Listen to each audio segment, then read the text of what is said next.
Hi, I'm here with Joe Hartwell, and we are going to talk today about coping with stress, like COVID-related stress, by doing a form of art called collage. And so Joe has been collaging for 20 years, and so why don't you just start by talking to me about collages in general and how you fell into this? Okay, well, paper making was discovered in China about 900 BC, 200 BC. And collage is really collecting pictures and pieces of paper and making them into a picture or creating images. And it comes from the French word coller. And excuse me for you that are French majors, because my French is terrible. And perhaps a modern day example of a collage is making a flower out of photographs that you made. But collage as an art form didn't really come into its own until the 20th century, when you had artists like Picasso and Braque who really got a little tired of the traditional way of looking at art, and they started just putting images, and perhaps some of you have seen that. I was fortunate to grow up in London, so I spent a lot of time, particularly in the Tate Gallery, looking at a lot of these pictures. And then it became very popular during the pop art, the Andy Warhol years, and then there was Robert Rauschenberg, who was another person that did it. And then the Surrealists came along and they were using these forms, but a lot of these forms were not three-dimensional, they were two-dimensional. There are other forms of collage that, while they're not necessarily paper, you may have heard of decoupage, which Henri Matisse used that when he became ill and unable to do the traditional art that he had been making. And he would cut out figures, and he would stick them on objects. And when I first started getting interested in this form of artwork, I bought a tray and I bought some paper, and I like hummingbirds, and I cut out these hummingbirds and I stuck them on a tray. And then I varnished it, and I had this tray, and I looked at it and thought, well, that's pretty, but that doesn't really do it for me. But that is another way, and people have decoupage vases and glasses and all kinds of things. And the other thing, more recently, I think most people have heard of these days, is photo montage. And I've seen a Time magazine, and you see these tiny, tiny, tiny photographs, and they make this whole picture. But none of this really, while it's interesting, none of this really piqued my interest. So what did pique your interest? Well, my mother was a very good artist, and she would draw me these amazing pictures, and I'm a don't go over the lines kind of person. And I enjoyed that, but I'm not a person. I'm not an artist. I can paint and draw somewhat, but the best I can do with people are stick figures. I mean, I'm not an artist at all. And I first started getting interested in this when I was a phys ed teacher. I used to hang out in the art room in my free periods, because back then we didn't have the all of the accountability that teachers have now. And I started getting interested in paper, and the years started going by, and I came over here, didn't do any artwork for ages. And then I joined an art book club, and I've actually ended up with quite a library at home of art books, and in particular on collage. And I thought collage was what I had seen with Braque and Picasso, which did not do anything. But as I started delving into these books, I started to realize that collage was a lot more than just tearing out a piece of newspaper or a magazine, I'm putting it on a flat surface. And so I tried with rice paper, I tried with all kinds of different things, but nothing stuck until one day I'd started collecting magazines and calendars, and I just had these piles, and I didn't know. And one day I just started ripping pieces of paper up, just ripping, not cutting, just ripping. And I had a piece of card, and I'll get into technique later on. And I just started messing around with this, and this is one of the first collage I ever did. I actually have up in the bathroom, and it's a reminder of where I started and how far I've got. Yeah, okay. Yeah. Hang on, I'm just going to be sure I get to it. Okay. Why is that? I want it smaller. Oh, it's too small. Is it? Yes, it's too small. Okay. It's a relatively small. It's only about 6 inches by 4. It's a PowerPoint is annoying. Okay, I'm going to share it this way.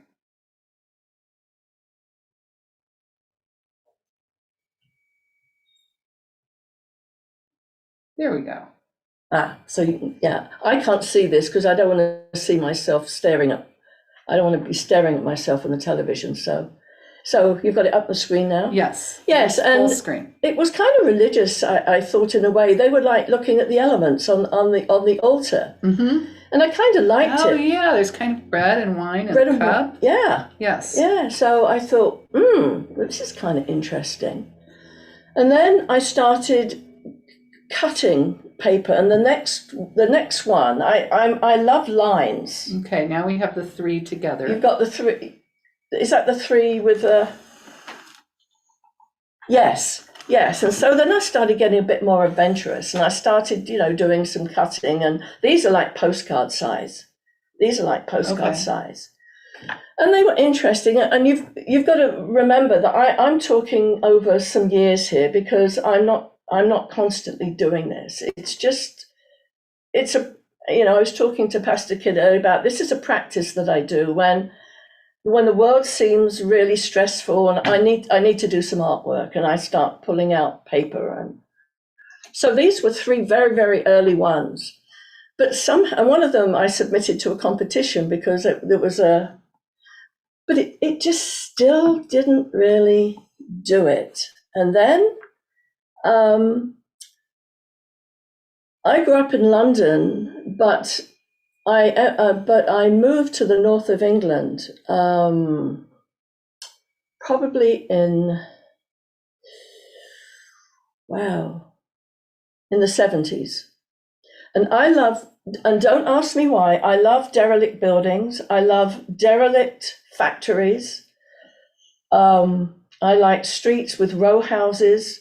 I cannot tell you why I like this, but this was an old battered garage, and I took a photograph of it, and I thought, that might make an interesting picture. So this was my next phase, and this one's probably 12 years old. And my 2 heroes are Edward Hopper.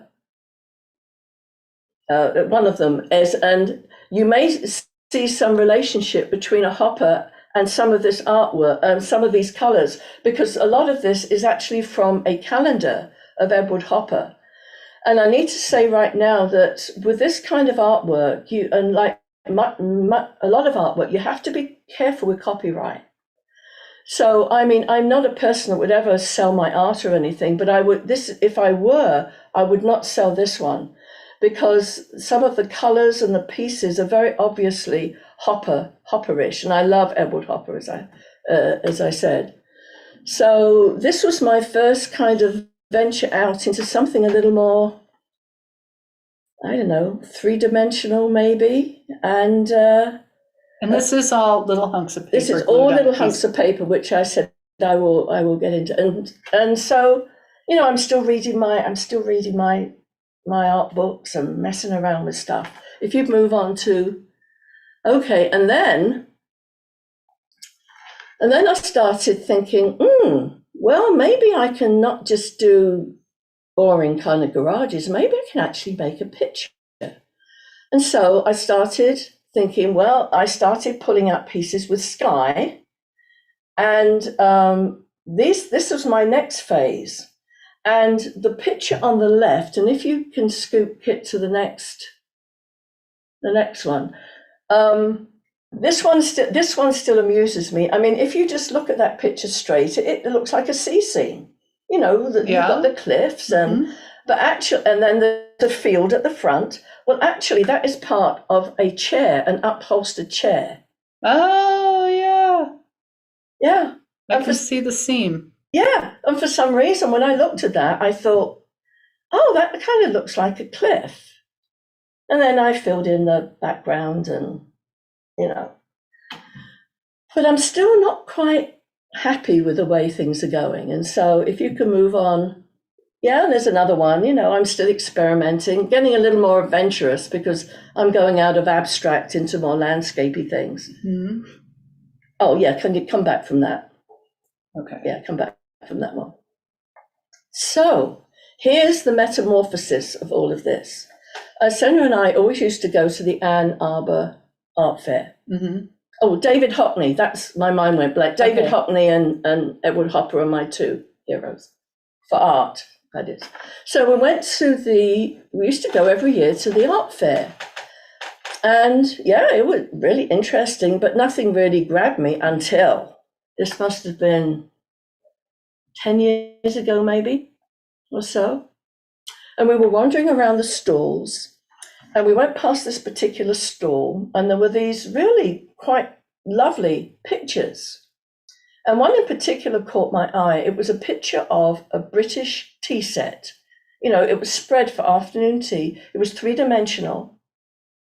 And I thought, well, that's lovely. But when I looked closely at it, it was all small pieces of paper.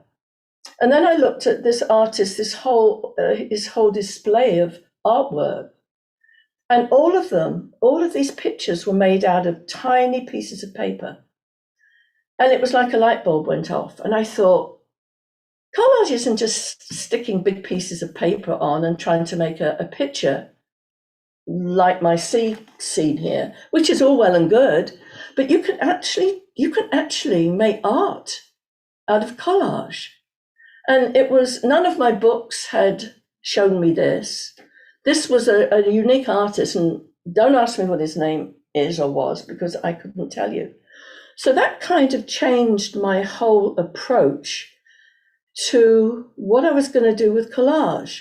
Meanwhile, I had collected trays and trays. I mean, this is just a small example of all different colors. I mean, I have every color palette. I use calendars, and for this kind of artwork, you have to use good quality paper. You can use you can use a little piece of National Geographic, a piece that you can't obviously see that is copyrighted. But if you hold it up to the light, you'll see the print behind it.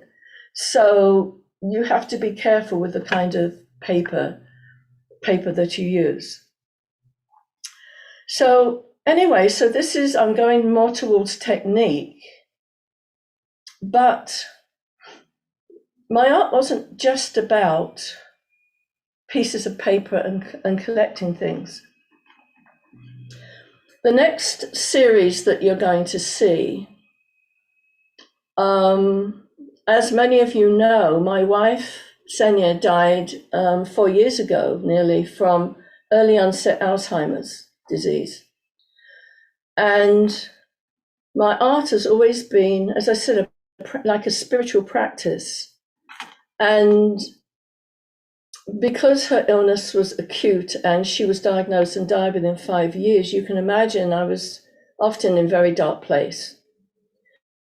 And I thought Reverend Donna's sermon today was particularly apropos, because she said it doesn't matter how many books on theology that you read, that it's all a mystery.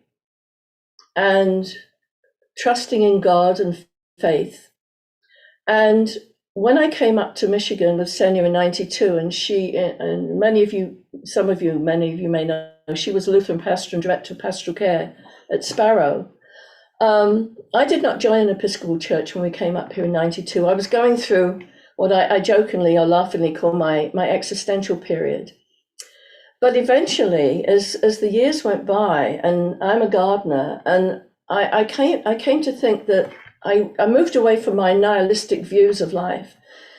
And you can't help but look at a garden and the seasons changing and the trees and not think there's something greater than that. And so gradually I started attending All Saints. And what drew me was not only creation, but it was the acceptance that it's all a mystery. And particularly during Senya's illness, this resulted in a series of 3 collages that were very, very different from anything that I'd done before. And this all started because this one in particular, I had found a picture of a staircase. I'm not particularly into staircases, but it just seemed to draw just one piece of paper. And I put I decided, and I always use standard sizes because, everything that I do is a standard size. And you heard Annette talk about buying standard size frames and papers and things. But I thought, staircase. I don't know what's going on in my life. I don't know why Senya's got Alzheimer's. I have no idea. But I have faith, and I believe that there is some reason behind all of this. And I ended up finding a piece that looked like a hole. It looked like heaven to me. And so I ended up with the staircase, and it was in, like a cavern. And the staircase is winding its way up and into the mystery. And the next 2 that I did were very similar because I had no answer at all to what was going on in my life and why this had happened to us. This one again is it's one of my mystery ones again, and this is where technique comes into a little bit, because as you can see on the left hand side there is a dove, and there's an interesting story of how this dove became this picture, because you know how you get junk mail that comes through, and you think, I'm gonna recycle this. Well, many years ago we had a kitchen remodel, and I think the quartz is it Corian or something. Well, once in a while I get these magazines, and it's really good paper. And I was leafing through, and there was a waterfall. And don't ask me why. I looked at this waterfall, and I saw a dove. Oh, cool! So I got my trusty scissors, and I cut this big wad of paper. Again, this is not a copyright issue either, because you would never know that this was because it's all turned around the other way. And, I told you, I can't paint and draw very well, but I kind of cut out this dove. And I thought, dove to me is very spiritual. And I love the image in the Bible of the dove, and especially with the olive branch in.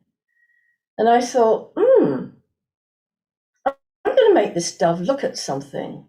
And eventually, I'm thinking of this kind of cavern. I'm looking out from this darker place out into the world, which again is a mystery one. And the interesting thing is that you can't really see it so well, but in the distance, and I looked at that as Jerusalem, as the holy city. Oh. And if you look very closely, there is like a mound on the right-hand side, which doesn't really, it's not supposed to be a mountain. It's not supposed to be anything. It can be whatever you want it to be, but it's actually the top of a hat, like an Indiana Jones hat. Yes. Yeah. Uh-huh.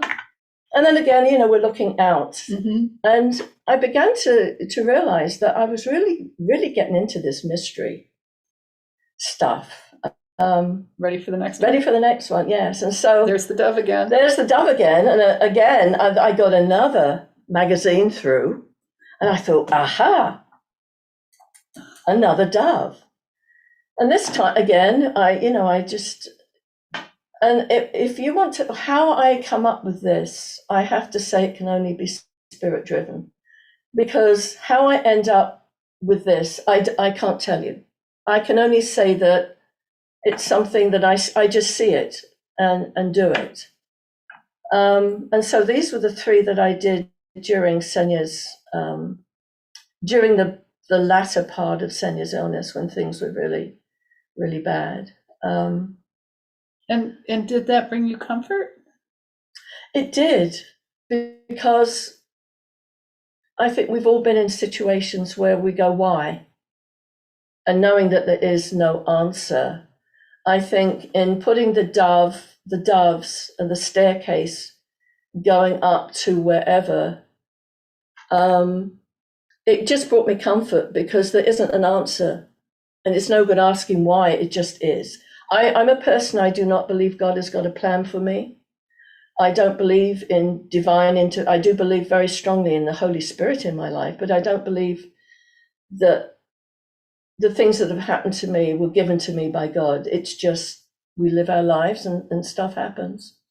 But these three do represent a change in how I felt about collage, because my collage, rather than just going from those pictures you saw of the ocean, I'm trying to tell a story, but I'm telling my story. But when you look at my collages, you can make your own story. And so going away from when I first saw that pretty teapot at the art festival of making pretty pictures, I realized that I didn't want to make pretty pictures. I wanted to make pictures that tell a story. And there's also another important element of these collages, that they have to be three-dimensional. I've told you, the early 20th century collages were two-dimensional. But I'm fortunate that I can see in 3D. A lot of people are not able to see perspective.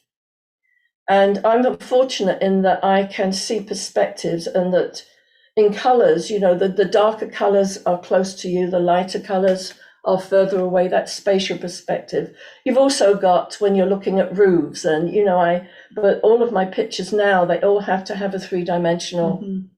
So you're moving somewhere in them. You're moving somewhere in them, and I realized this, and this is thanks to Gretchen Smith. She said, what you're doing is people can make their own stories out of them, and I hadn't realized that. Yes, in fact, in the chat, people are making stories out of your collages, or having associations that have nothing to do with your life. Well, how about that? So if you could move me on a bit. Not those. I want you to go to the landscapes, the other two. Keep going. These two are again very different from the ones that you've just seen. And this represented another stage of how I was looking at collage. This one, Kit, if you can move to the next one as well. And I like to do things in pairs. So these two are landscapes, but very different from those, from the upholstered chair that you saw at the beginning. These are actually, they started off, and if you could go back to the other one, because it makes it more obvious. I don't know if you guys know about rice paper. You can buy great sheets of rice paper that's got different fibers through it, but you can also buy rice paper that is colored. And what started this was the sky. The sky was this piece of really interesting rice paper. And I thought, and I just had these two scraps left, and I thought, well, that's an interesting sky. So I put that down, and this one's about 11 by 14, that kind of size. And I thought, it's kind of interesting. And then I thought, oh, well, I don't know, it kind of, I want to do a landscape. And so again, I'm rummaging through, I have thousands of pieces of paper. And I just came up with this, and both of these, and if you could go back to the other one, they're both kind of lonely pictures. They're landscapes of, I don't know if you guys have ever flown over the Rockies, But when you come over the Rockies and you know, from San Francisco and you go north, yeah, you go over Nevada, but then you go over the Rockies and you drop down into Colorado. And these, to me, were like the buttes of Colorado. And then you drop and it goes into the flatland. Mm-hmm. And these two I did during Sonia's illness, but she was well enough at this point that she liked them. And these were actually hanging up at Bircham for 6 months in her room at Bircham in the memory unit. And they are lonely because I was adapting to life on my own at home, which was a huge after, you know, we were together 31 years. And this was the first time we'd ever been apart for any length of time other than conferences and etc. So these were very lonely, and I think these just represented my state of mind Mm-hmm. at the time. But beautiful nonetheless. Well, thank you. I mean, was there a beauty in your loneliness? I mean, it was kind of a strapped point in your life. Well, yes, and I think it was just a way of comfort, Mm-hmm. you know, a way of trying to explain what was going on. Yeah. Can you talk a little bit before we move into like how you actually make one about what goes on in yourself when you're making this? So you're lonely and you're like playing with paper, and how does that comfort you? Okay, well, as some of you know, I'm not a breath prayer person. I'm not a labyrinth walking person. I'm not a person that can sit and I'm not a meditative. My mind is always going at 10 to the dozen, even though I'm retired now. And so gardening is very peaceful for me, but I find in artwork that I'm totally focused. It's the only time in my life other than gardening when I'm totally focused and in a moment. And it's a spiritual practice, really, because there's nothing else in my mind except creating. Mm-hmm. And as I found my faith again through creation and looking at it, I think I'm totally focused on this. And if those of you that watched Annette, 2 or 3 hours can go by and I go, oh, okay. And this is very, very picky work, and I'll explain that in the next phase. But yes, it's calming, it's spiritual, Centering and because you've talked about creation and creating, mm-hmm. as we think a lot about how we're made in the image of God, Mm-hmm. when we are doing creative things, we are expressing that image of God, the Creator. Yes, and I never know. I mean, I do this for myself. I've never looked at this as being any good at it. I just do it because I wish I could explain it better. I just can't. It's just I pick up a piece of paper and it seems spirit-led to me. I'll never forget, Kit, when I went through the training of Speaking Our Faith, and I was one of the mentors. And I said, I can't do this. I have no vocabulary for it. And I was terrified going to the first session. And an hour and a half later, I came out and I said to Kit, I don't know how I did this. And she said, the Holy Spirit was sitting on your shoulder. And I've never forgotten that.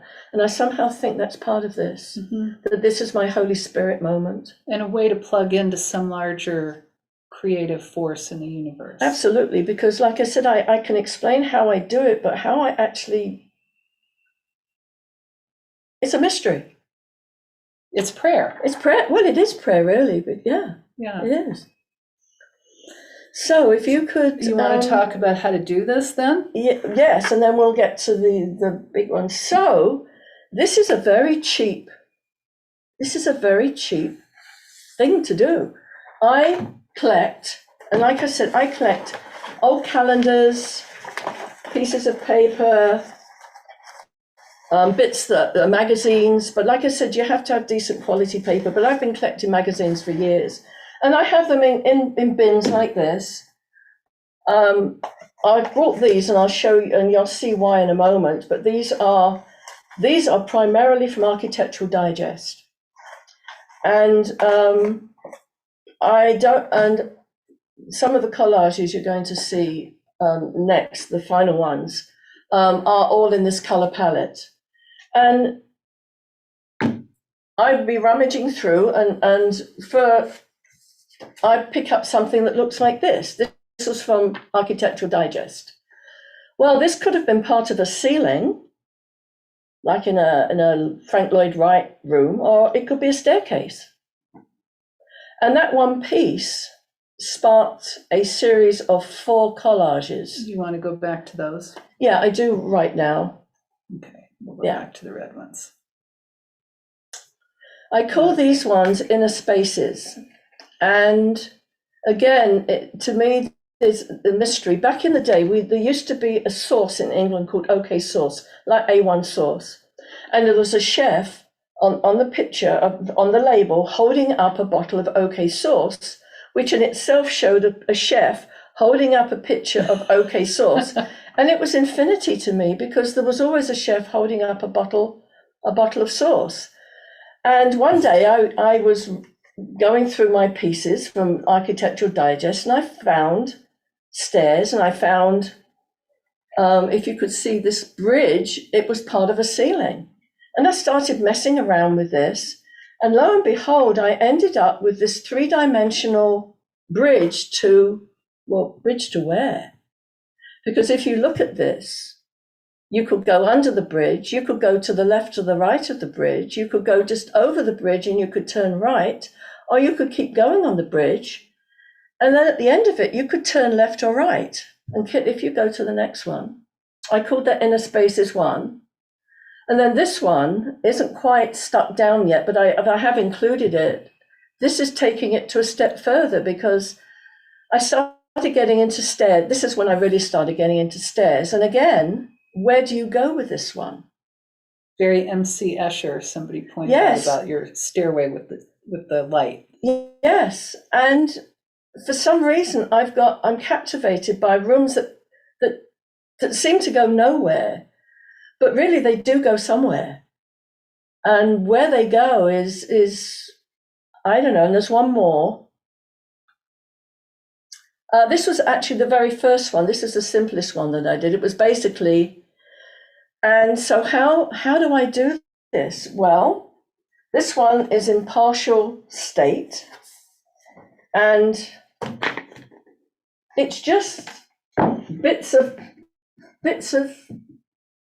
paper that make a picture. And like pieces of wood that you've cut out of, I mean, it mostly looks like wood, so you've cut it all out of architecture. Cut it out of, or other calendars that I found.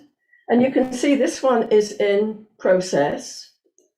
And you always, so standard sizes, so this one is pretty big, and you always need to have a frame, always have a mat, and you can get these at Michael's or Joanne Fabrics, because you need to keep it within the boundaries of this.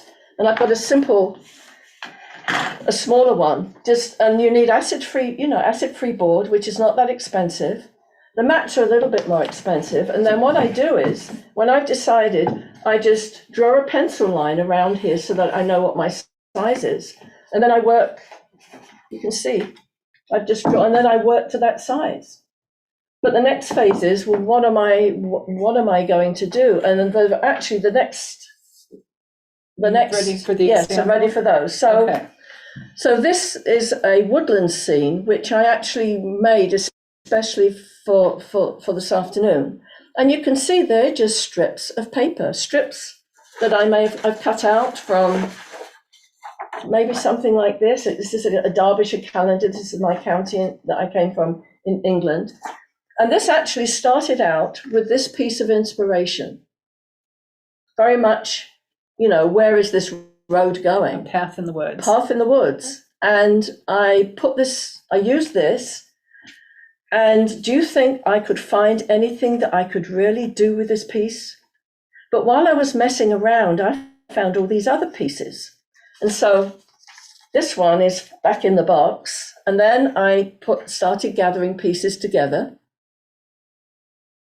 And then slotting them together. And again, you can see I've used the frame to make sure that it stays tidy. Mm-hmm. And then I just keep layering. I just keep layering pieces and moving them around to see how they kind of fit together. And you can see this is the beginning of I've put some trees together. That's not just one picture that I've cut out. It's not like I cut out a whole section of it. These are in strips, and the trees that you see, I've actually cut out individual trees from other pieces of paper. So I've layered the trees on top. And then you've got this kind of grass at the A bottom. grass at the bottom that I've cut out from maybe a stately home garden or something. Okay. And then the next one. Then you put the frame back on. And then I put the frame back on, because now I've put all the pieces back. I've actually put all the pieces together. But I think you add something, right? Because isn't there something down here? Yes, I've added some little. So like you're not quite done? I'm not quite done. And I'm messing around and thinking it doesn't quite look right. So I'm just looking at here we go. So I was thinking, it looks kind of boring down in that corner.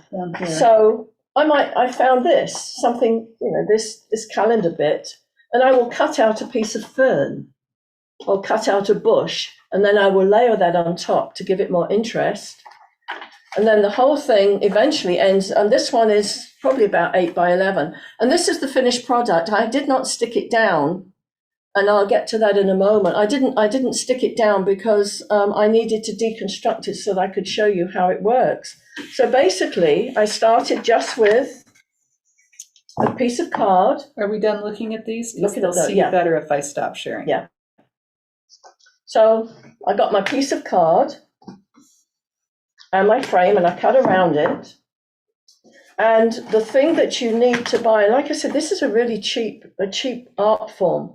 This is matte medium, and it's Liquitex, and you can get it at Michael's or Joanne Fabrics. What's it called? It's called matte medium, and it's matte because you want to have a matte finish. You don't want glossy because it will reflect back.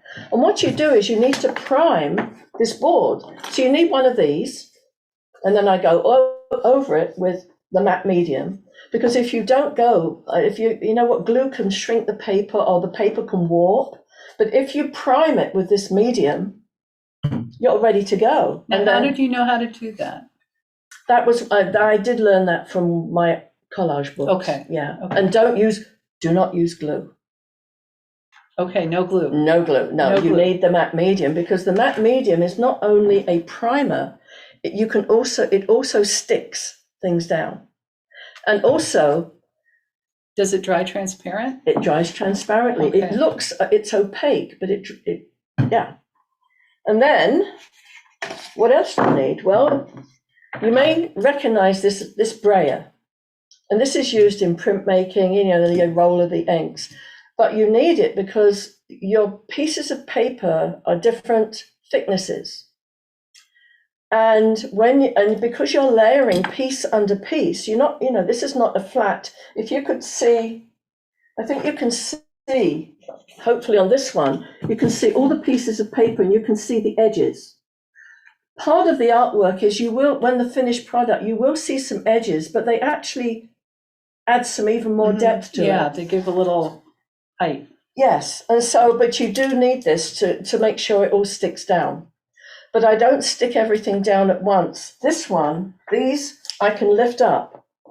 I've just got them anchored because I'm going to slip something behind them and so you don't just stick everything down flat. The other thing, I use yogurt cup. Tip that in there. And the only other things you need, paintbrushes.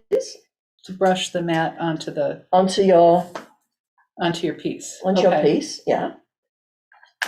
And you do need decent scissors. You need a big pair because if you you need a medium pair, and then you also need a fine pair.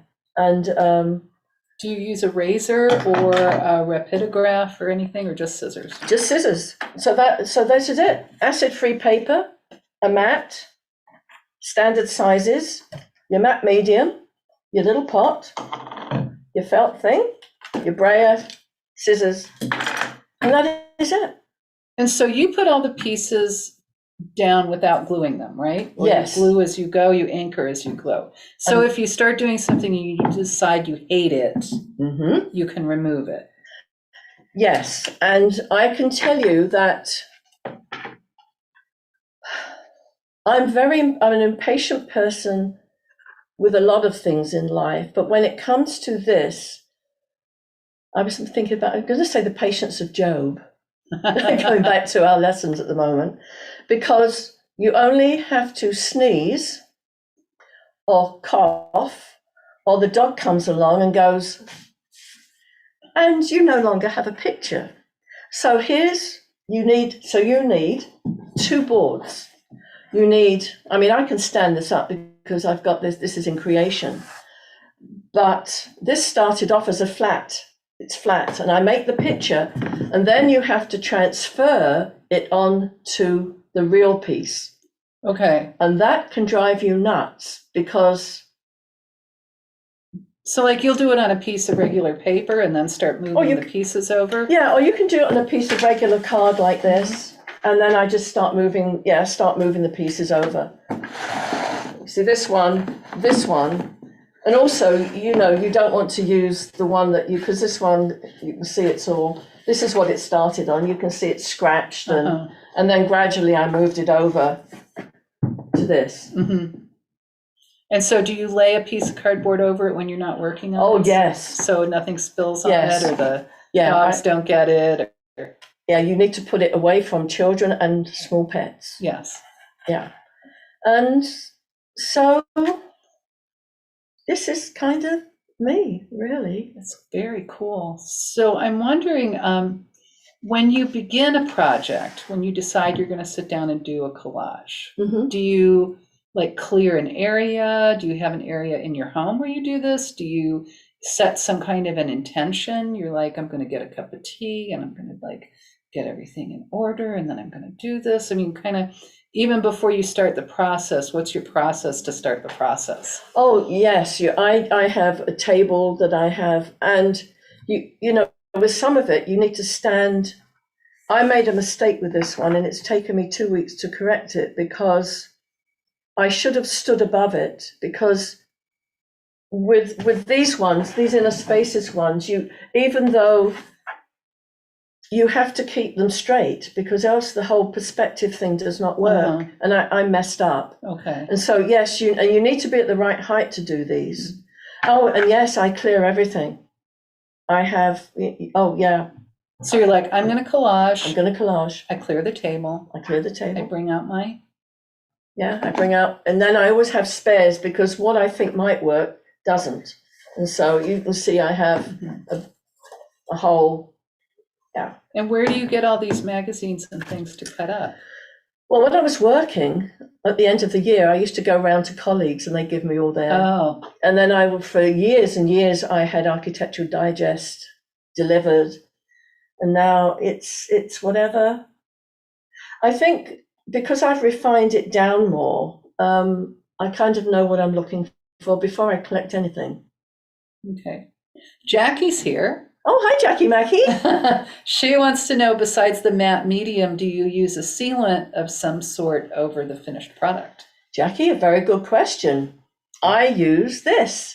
Again. And I learnt to my cost, do not use the gloss. So I just get my trusty felt, and it's really good because, there might be some things that stick. And then when you frame them, you put them behind glass, right? Oh, yes. And I couldn't, because these are quite big. I brought this one. This is one of my doves, and you can see frame is expensive, but this is why you need regular sizes, because I bought the mat and the frame at Michael's. Mm-hmm. And so I bet you could go to Goodwill or St. Denny's or something and find old frames and stuff too. Yeah, absolutely. So really, it's not an expensive method, really. Now, have you done soul collage? I'm glad you mentioned soul collage, which is I didn't bring any of those with me because, first of all, it's a copyrighted. It's a trademarked program. Thank you, that's the word. There's a trademark program. And we had it here one Lent, probably maybe 6 years ago. We had a Lent series. And I tried it, and I did 3. they're set cards. I did it too, because Yes. the cards come that big. And she doesn't use the matte thing though. She uses some other kind of glue. Yeah, with sleeves. Yeah, and then you put the picture in a plastic sleeve. But they're supposed to evoke something of your spirit or something. Well, yes, but it didn't. In my case, of course, if everybody goes, I'm one of these people, if everybody goes left, I always go right. I tried it. You have like 10 minutes and you have all these, she lays out all these magazines. You have 10 minutes to collect your pieces of paper and then like 15 minutes to make a picture. And we're talking, like kind of postcard size. Like 5x7, something like that. And then it's very much a spiritual process. Then we all get together and you go through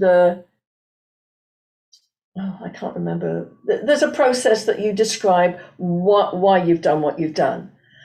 And I tried it, but for me, it's way too contrived. Oh, because you've already moved on.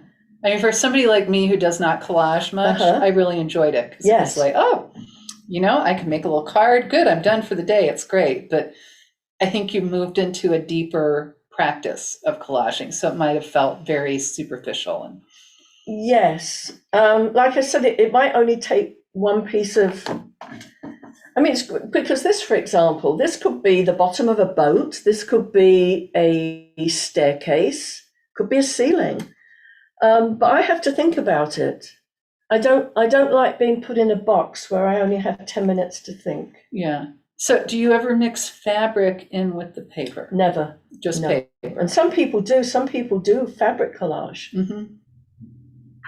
And the one you saw, the tea set, where it was all three-dimensional, did he like ball up pieces of paper? No, it was completely flat. Okay, so it was flat, but yes. all done with small pieces. Mm-hmm. And I liked the technique I liked the pictures that, I liked the technique that he was using, but I've never felt the need to do small pieces of paper. Mm-hmm. I prefer this bigger kind of three-dimensional view of things. So what do you do with them if you make too many? Too many what? Like put them all around your house. Like I've been doing the jelly printing and I have too many pieces of jelly printed. I don't actually have many more than I've actually shown you. Okay. Because each one takes, I've just said this one, I messed up. And you can't see it because I've corrected it, but it was up here. This took me 2 weeks to figure out how to correct it. Okay. So each one of these would take me a long time, and then I kind of need a break. Okay. I don't have that many more at home. So my inner spaces, I am going to take down the artwork that was just, we bought it in the family room, and I'm going to put the whole 4 up together. But I know I have lots of space. It's my pen and ink drawings that Could you cut your pen and ink drawings up and use them in collages? Oh, there's a thought. Because I'm willing to offer you a lot of paper made with jelly prints on it. It's interesting you should say about my pen and ink, and this is a whole different thing, but my spiritual director is the Reverend Janelle Glennie. I've been seeing her for 4 years now, and she said, "Joe, why do you my pen and my buildings and some of this?" She says, "Why do you like lines?" She really challenged me. She said, "I really want you to think about the why. Also, are there no people in your pictures?" I haven't really got quite to the bottom of that. I think the lines has to be because I'm quite an organized person. And like I said, I always painted. I hated going over the edges. I think that's part of it.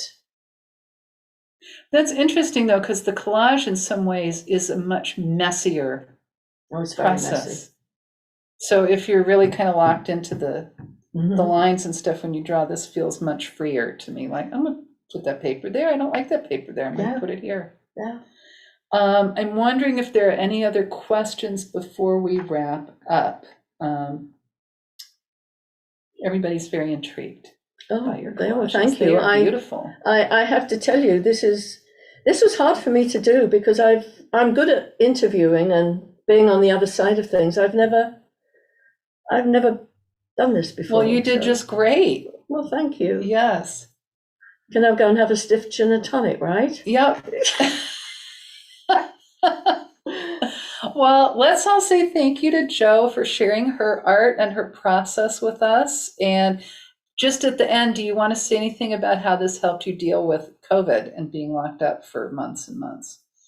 I don't know how I would have got through COVID without my artwork, because I had my ankle fusion and luckily got through surgery, out of Bircham rehab and home 2 weeks before COVID hit. And I was in a wheelchair for 70 days.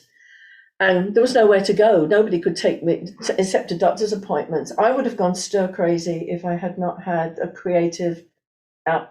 Reading it can only, or watching a movie can only take you so far. This was my savior. This was my savior, because it just got me out of thinking I can't walk and I've got nowhere to go and I'm on my own. Yeah, I had support, I had great friends, but I'm on my own. And this is not how I thought my retirement was going to go. And so doing this really has been very calming. I think that's interesting. And I hate that phrase, when life gives you lemons, make lemonade, but how the stress of solitude and the anxiety we've all felt about the virus and stuff can push you into a deeper place. I think is cool. Okay, everybody says thank you, Jo. Thanks to everyone. It's been wonderful to have you all here. Next week, Sarah Miller is going to bring her art journal projects, which are also very cool. So thank you all. And